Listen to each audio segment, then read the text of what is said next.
What is up, everyone? Welcome back to another video. Today we are having a look at my first transfer plans going into game week 11.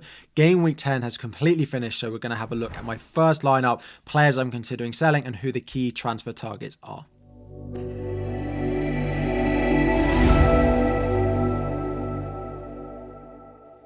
What is up, everyone? Welcome back to another video. FPL Harry here. Today it is my game week 11 early transfer plans. We'll have a look, as we always do, at how my team is currently lining up for next week, what my initial plans are, reaction to some of the things that have happened in the weekend of FPL.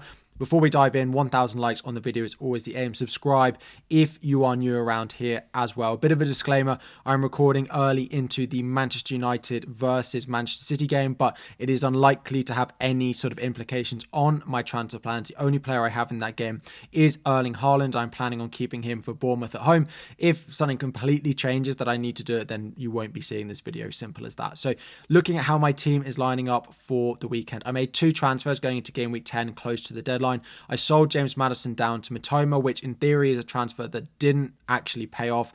I then also sold Udogie, who did not feature at all for Spurs, and I bought in Tsimikas for that Nottingham Forest fixture, but also for the Luton fixture again this week. And it did mean that I decided to keep Diaby, who currently is saving my game week overall with a goal and an assist so far in that game. So looking at my team and how we're lining up for the weekend, Areola is going to go in goal. It's either him or Turner. It's pretty close. Areola has probably the easier fixture but is away from home, whereas Turner has an easier fixture but is at home.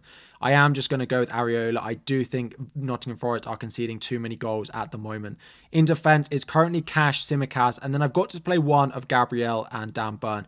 Just to talk about Gabriel just a little bit, I'm not massively concerned about it because he was dropped or benched alongside Odegaard also being rested, I feel. It also was not a change in system. When he didn't play early on in the season, it was because they changed system. It feels like just a rest in a fixture against Sheffield United that he feels he could give Gabriel a rest. So I do think that Gabriel should keep his place in that Arsenal team. I'm not massively concerned, but I do have a decision at the moment to make between Gabriel or Dan Burn. In midfield, I'm still pretty happy with it. Salah in there, he has Luton this week. Bowen, of course, blanked.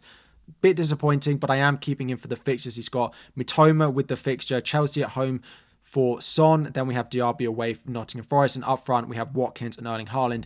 I'm pretty pleased with how my team is lining up. However, there is that sort of third defence spot, which this week I'm not that convinced by at the moment, is Gabriel. 1 transfer and 1.6 million in the bank to play with. I am planning on potentially getting Bukayo Saka back in. That was a sort of long-term plan with this team. So just before we go any further into those potential transfers, this video is very kindly being sponsored by NordVPN. NordVPN is the fastest VPN service in the world, and it is the one I use myself. Whether you want to keep yourself safe online, protect yourself from those digital pickpockets, those people trying to steal your data online, or whether you like to travel and you like to keep up to date with your latest shows, or like me with the football highlights when you're abroad, so I can continue to make the best decisions that I can for my FPL team to watch every single game on highlight at least, because that's the way I like to manage my team, to give you all the best advice I can as well.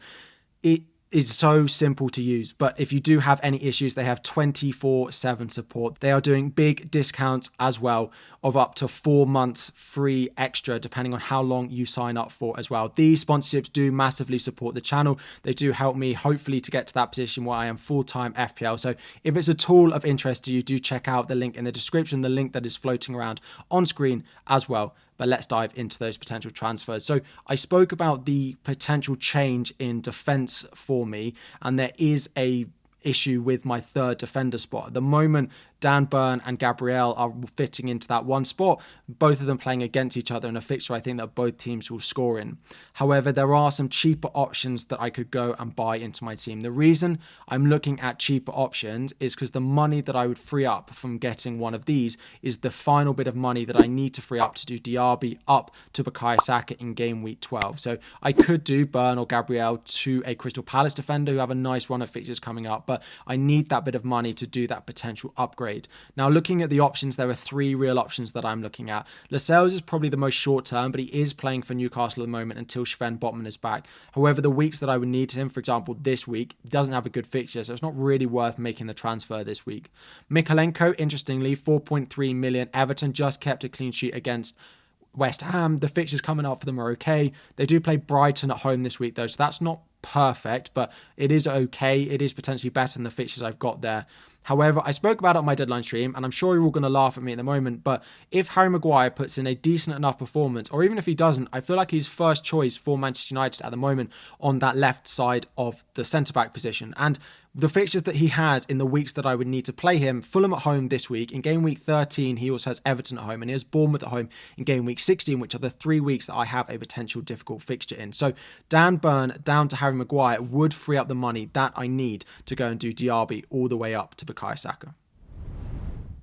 So I don't think I really need to overcomplicate it. There are a few players I'm a bit disappointed by the performance this week. We look at some of the West Ham assets in particular, but I do think my plan on Bukayo Saka is still the plan that I want. I don't necessarily think I need him this week. He goes away to Newcastle, and I can keep Diaby for Forest, can keep Mitoma for Everton as well.